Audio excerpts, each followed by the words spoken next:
Kok aneh begini? Coba aja kerjain. Nanti seminggu aja Anda kerjakan, Anda akan merasakan badan yang jauh lebih sehat. Muka Anda akan glowing sendiri. Serius. Pagi-pagi Anda mulai paham. Jadi kalau pagi-pagi berarti saya lebih baik gimana? Makanya saya kalau ketika saya sudah ngerti konsep ini, pagi-pagi biasanya saya nggak mau banyak makan.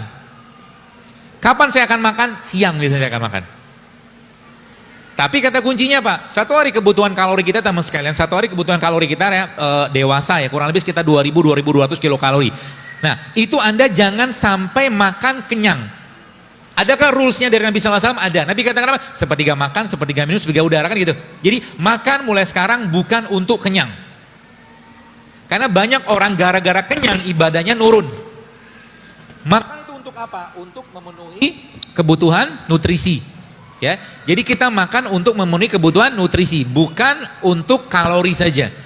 Jadi kata-kata ini mudah-mudahan bisa Anda cerna baik-baik. Ketika ketika tubuh kita lapar atau kita lapar, maka tubuh kita butuh nutrisi bukan kalori. Ya, paham ini baik-baik. Kenapa sekarang banyak kasus stunting? Stunting itu apa? Anak-anak defisiensi gizi. Mulai paham kenapa? Coba lihat, yang dimakan apa sih mereka? Saya kadang-kadang lihat di kampung, saya tinggal di Bekasi gitu kan, saya lihat anak-anak tuh paginya sarapan sudah snack loh. Isinya apa? Penyedap. Sekarang Anda pergilah ke toko, supermarket, beli roti, lihat. Roti itu isinya apa sih? Yang kemasan ya. Isinya gula, tepung, mentega, sama apa lagi? Ya, kurang lebih itulah. Telur. 4 isinya. Tapi kalau Anda lihat, roti zaman sekarang, ingredientnya bisa beberapa paragraf. Betul? Apa isinya itu? Sebagian besar bahan kimia gitu loh. Sebagian besar bahan kimia. Masuk nggak ke badan? Masuk. Dan jadi bagian. Belum lagi kalau kita bicara tepung. Tepung itu kalau boleh saya katakan salah satu salah satu bahan yang kalau boleh saya katakan mulai sekarang hindarilah sering-sering. Jangan sering-sering makan tepung. Tepung yang dikasih minyak, dikasih sayuran namanya apa? Bakwan.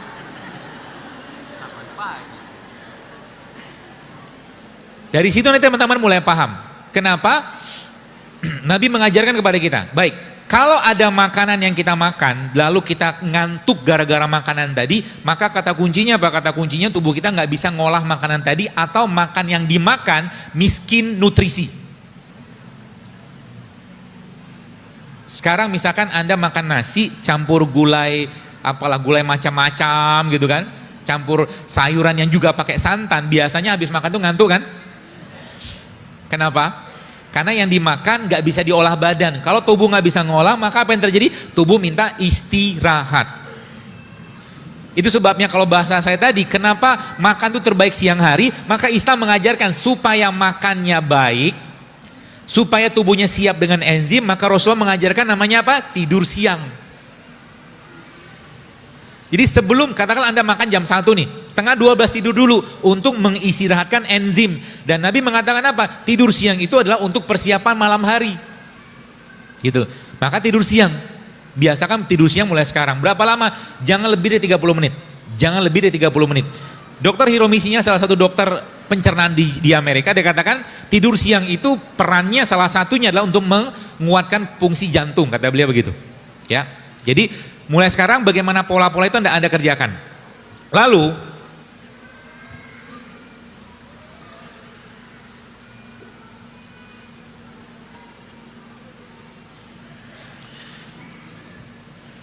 tadi kalau kita membahas tentang ini sedikit lagi. Artinya mulai sekarang kalau Anda lemes, kalau teman-teman lemas, jadi konsep ini bisa kita pakai tiap hari. Jadi kenapa orang puasa, kata apa hikmah Nabi SAW ketika berbuka puasa, beliau SAW memakan rutop, kurma. Karena kurma kategorinya apa? Pertama dia kategorinya prebiotik, kurma itu prebiotik, itu yang pertama. Yang kedua, kurma mengandung glukosa. Lagi lemes-lemesnya, kita makan glukosa, bagus nggak? Bagus. Apa yang terjadi? Yang terjadi kemudian adalah tubuh kedapatan atau terasup energi sehingga kita lebih berenergi ketika berpuasa. Tapi beda ceritanya kalau seandainya Anda sahur tidak menggunakan kurma. Ya, kenapa tidak menggunakan kurma? Boleh nggak pakai kurma? Boleh, tapi kurma jangan banyak-banyak. Satu hari kalau boleh saya sarankan, terutama ibu-ibu yang mau promil ya. Promil itu sebenarnya gampang. 3 ini Anda makan mulai tiap hari. Madu 1 sendok teh, zaitun 1 sendok, madu 1 sendok makan, zaitun 1 sendok makan, kurma 7 butir. Makan tuh mulai sekarang. Kurma prebiotiknya, madu asam aminonya, zaitun lemaknya, udah cukup. Jadi 3 ini aja Anda makan tiap hari, itu perut kita akan sangat merasa berterima kasih lah gitu kan. Seperti itu. Banyak banget. Dan jadi gini, kalau kita bahas tubuh kita, jadi tadi saya katakan perut ya, jadi kita bahas perut itu ada kuncinya ada 2. Yang pertama tadi apa, prebiotik sama probiotik. Indonesia kaya nggak dengan itu? Kaya banget. Salah satu probiotik yang paling baik di Indonesia namanya apa? Acar. Makanya acar ya, asinan. Itu kan diasinin kan? Asin itu pakai apa? Pakai gula, pakai garam. Lalu muncullah biotik di sana. Gitu loh. Itu sebabnya kimchi itu salah satu makanan fermentasi di Korea, itu diakui dunia sebagai world healthiest food. Kan gitu. Indonesia punya nggak makanan lain yang juga tidak kalah sehatnya? Ada, namanya apa? Tape. Tape itu sehat. Tape itu kan fermentasi kan? Ada glukosanya, ada. Nanti kalau Anda misalkan lagi perutnya lagi bermasalah, sebenarnya sepotong kecil tape itu bagus banget. Di samping tempe juga bagus. Tempe juga probiotik. Ya. Jadi yang pernah saya share di IG kemarin itu, ketika prebiotik ketemu probiotik, maka bahagianya luar biasa mereka. Sudah ada nyobain belum? Tempe di jus sama kurma. Enak Pak. Kok nyeleneh gini? Ya begitulah nyeleneh. Ya, nyeleneh tapi yang bagus gitu kan. Jadi ketika tempe ketemu kurma, maka Anda sedang mengawinkan prebiotik sama probiotik. Dan gak usah makan banyak-banyak. Jadi pagi-pagi sarapannya udah cukup sebenarnya. Kenapa? Kurma prebiotik kan. Ada gula nggak? Ada. Tempe probiotik kan, fermentasi, ada protein? Ada. Jadi ketika kurma ketemu tempe, ada nggak sih? Tuh nggak disiapin ya? Nggak ngomong saya, nggak apa-apa lah. Lupa pula. Tempe sama kurma. Nggak ada asisten di depan.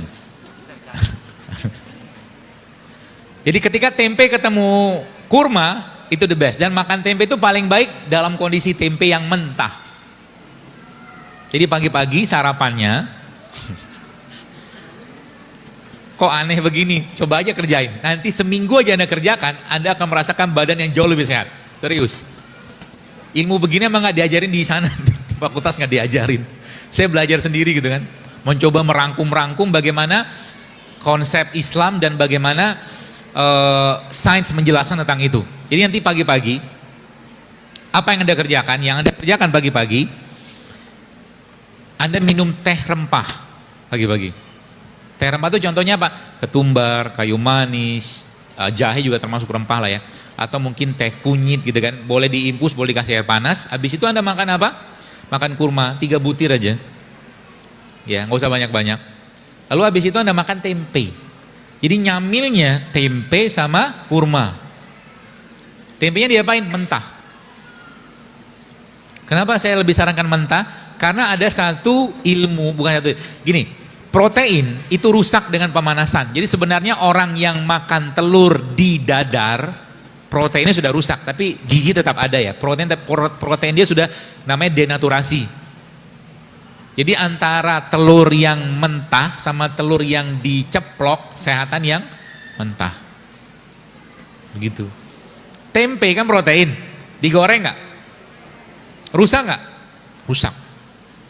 Makanya makan tempe itu lebih baik. Berarti kalau kita makan tempe digoreng nggak ada gizi sama sekali, tetap ada, cuman sebagian besar proteinnya udah rusak, denaturasi namanya.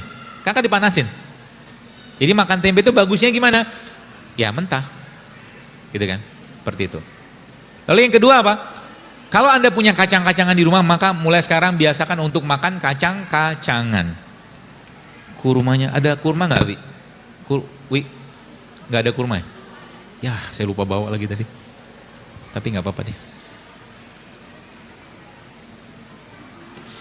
Ada beberapa jenis kacang-kacangan, jadi teman-teman catat ya. Ada beberapa jenis kacang-kacangan, dan kalau Anda tahu kacang-kacang ini teman sekalian, Anda akan pasti akan apa ya?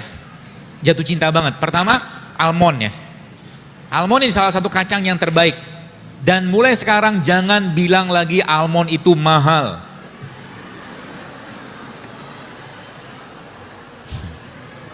Kenapa? Karena kalau kita tidak mengupgrade isi pikiran kita, sampai kapanpun kita tidak akan bisa beli, serius. Saya kasih tahu sedikit rahasia saya. Saya ya, karena memang saya mendidik mental saya itu bukan mental kerupuk. Kalau saya pengen sesuatu, maka saya langsung ngomong sama benda itu dan ngomong sama Allah. Terutama ngomong sama dalam bentuk doa. Contoh, saya pernah pengen beli jam. Saya pernah ceritain, jam itu sekitar 5 tahun lalu saya pernah pengen beli, dan untuk saya harganya lumayan saat itu gitu kan. Saya lihat jam itu harganya berapa juta gitu kan, tapi saya pengen gitu kan. Saya bilang sama Allah, ya Allah tolong murahkan jam ini untuk saya. Begitu. Terus apa yang terjadi? Yang terjadi adalah, tidak ada setahun jam itu bisa saya beli. Begitu terus. Jadi kalau kita, gini, orang yang berdoa dan yakin pada Allah, ya memang dia dalam imannya, dalam hatinya, dalam dirinya memang meyakini bahwa Allah memang maha memberi gitu kan.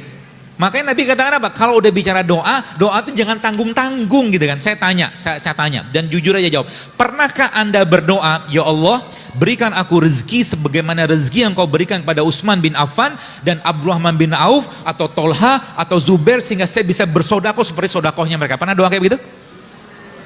Akhirnya kan di rumah kayak begini aja kan. Doa aja takut gitu kan. Apalagi ada satu, ini joke saya aja gitu kan, diajakin kaya misalkan gitu kan, diajakin kaya gitu kan, luar biasa takut, maaf dok, tidak bisa. Nenek saya miskin, kakek saya miskin, ini contoh aja ya.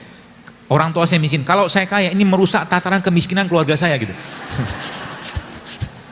Contoh aja, joke aja. Ya, kenapa bisa begitu? Makanya kalau bicara doa jangan tanggung-tanggung gitu loh. Apa mahalnya kacang almond bagi Allah gitu? Ya mungkin boleh saya katakan dulu juga saya tidak beli kacang almond, katanya mikir juga tanda kutip, bukan saya mengatakan mahal, bukan, tapi saya mikir buat apa. Tapi sekarang akhirnya kacang almond itu terus datang ke rumah saya hampir tiap saat gitu kan, ada orang kirim segala macam gitu loh. Kurma, sekarang saya nggak beli kurma, dikirimin terus kurma gitu kan. Gara-gara apa? Mungkin saya pikir gara-gara saya mempromosikan produknya Allah gitu kan. Nggak habis-habis loh. Kurma, rutop segala macam dikirimin terus gitu kan. Saya bilang, bahkan saya ada beberapa toko itu saya bilang tolong jangan kirim lagi ke saya bilang saya mau bayar. Karena saya bukan mental gratisan, saya bilang. Saya nggak mau, kalau mau kasih diskon silakan, tapi jangan kirim terus. Saya bilang saya nggak enak, saya nggak mau hutang budi sama Anda, saya bilang. Ada toko tuh saya bilang dia minta alamat. Saya nggak mau. Jangan kirim dan jangan minta endorse sama saya karena saya nggak bakal bawa endorse, saya bilang.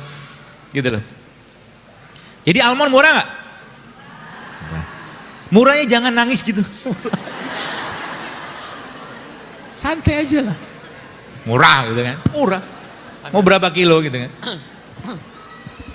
Tuh. Apa fungsi almond? Baik.